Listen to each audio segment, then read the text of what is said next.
scared! Oblige.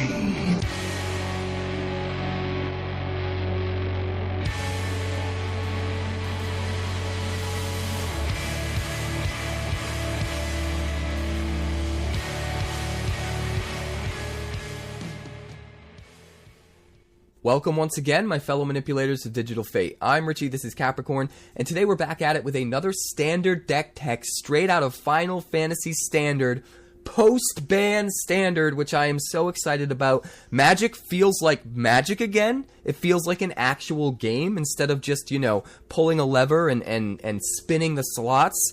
And I kind of love it. I love everything about this meta right now. Will I still feel that way in a week, in 2 weeks? Who knows? There may be some decks that come out of the woodworks that feel just as bad as the old decks, but at least for now, I am having an absolute blast, and the deck that I have primed for you guys today is an incredible, absolutely incredible contender in the new meta. I am shocked by how well this deck is doing, and I am absolutely in love with it. This one is called Slaughterhouse 3. If you might remember, if you've been watching this channel for a while, I've done 2 other iterations of this deck. We did Slaughterhouse 1, we did Slaughterhouse 2.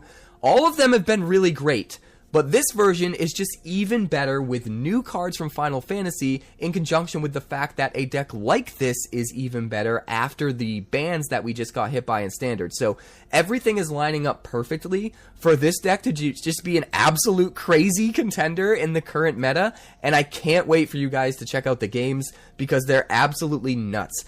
Before we get there, we are going to break down the deck. I would appreciate it if you'd give this video a like because it does help the channel. It helps more people see the video. I appreciate it more than I can express with words. And be sure to subscribe if you're new because more deck techs, more spoilers, more everything is on the way.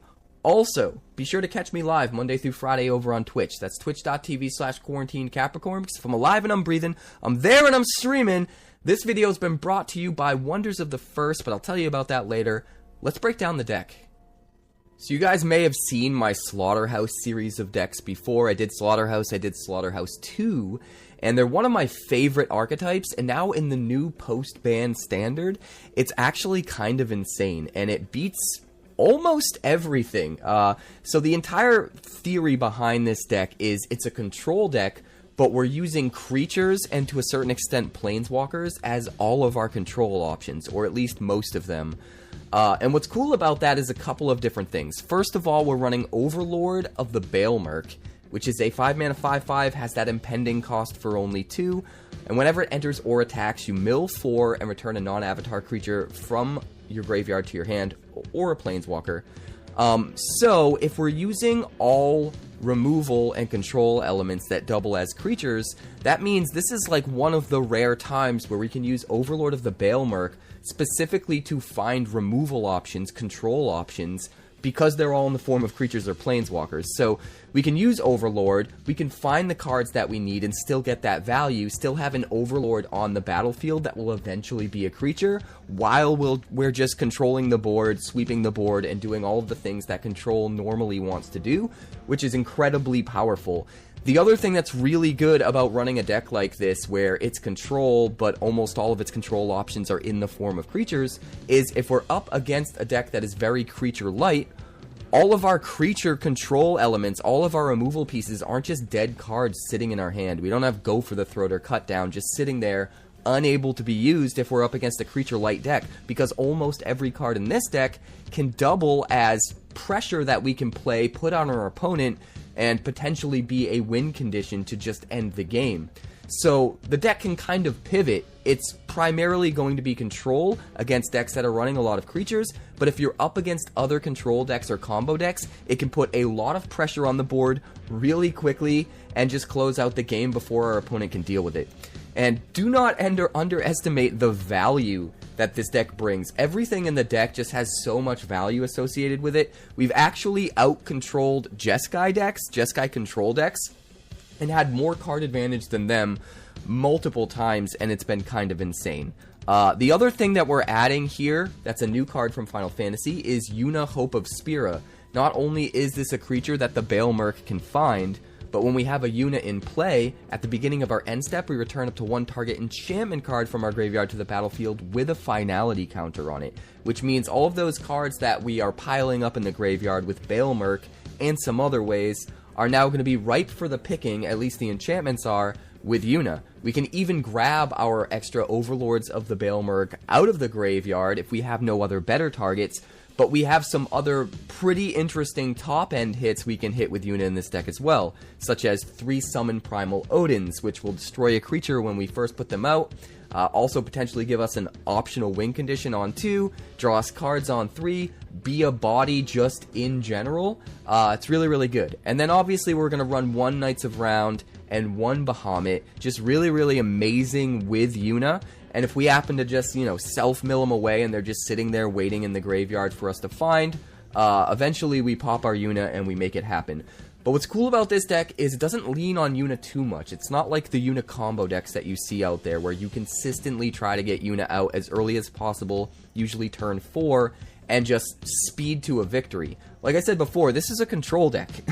And Yuna's just there as another crazy way to create value, to get you more control options, and also sometimes just put enough pressure on the opponent when you're in a situation where you're not necessarily needing to use as much control. Just kind of does everything we want at the top end. And a good example of that is we have Cruelty of Gix. Everyone has forgotten about this card. On Chapter 1, we can make them discard a creature or planeswalker, which we can then maybe get back later on. Chapter 2, search your library for any card and put it into your hand. We can use that to find our Yuna, find whatever we might need. And then on Chapter 3, we put any creature card from a graveyard onto the battlefield under our control. It can be the thing we made them discard, it can be something we killed earlier in the game, it can be our own Yuna that we self-milled and it's sitting in the graveyard. And what's cool about the way this works with Yuna, you bring Yuna back with Cruelty of Gix, and then Yuna at the end of your turn just brings back the Cruelty of Gix. And you can do it all over again. So I think Yuna with Cruelty of Gix is really amazing. I don't want to go too heavy on them, but I think 2 is the right number. Because sometimes if you're just looking to outvalue your opponent, especially if you're up against another control deck, you can use Chapter 2 to just find the second Cruelty of Gix, and then you're just really popping off with value. So I think it would be a mistake to not run at least 2. I wouldn't fault you for running even more than 2, but I think it might be a little bit greedy and win more if you run more than 2. So I think 2 is just the right number, and it's very versatile in combination with Yuna. Let's go back to the bottom of the curve and look at all of the cheap things we're trying to do while curving out. So in addition to the Overlords of the Baelmerk that we can play as early as turn 2, we've got 2 copies of Esper Origins, which is going to dump stuff in our yard, give us a little bit of life against aggro, and more importantly, be sitting in the graveyard ready to flash back on a later turn. In fact, sometimes we're just going to mill this away with a Baelmerk, and it's going to sit in our graveyard, giving us free value later on in the game. We flash it back for 4, reveal the top card of our library. If it's a permanent, put it into our hand. It's almost always going to be a permanent. I'm pretty sure the Esper Origins itself is the only non-permanent card in the entire deck.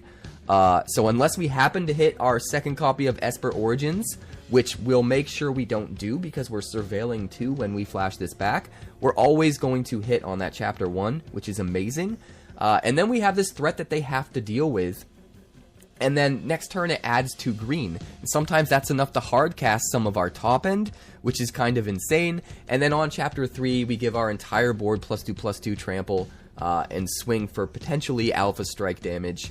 It's just super valuable, super versatile, and really good when you end up milling it into the yard with a Baelmerk.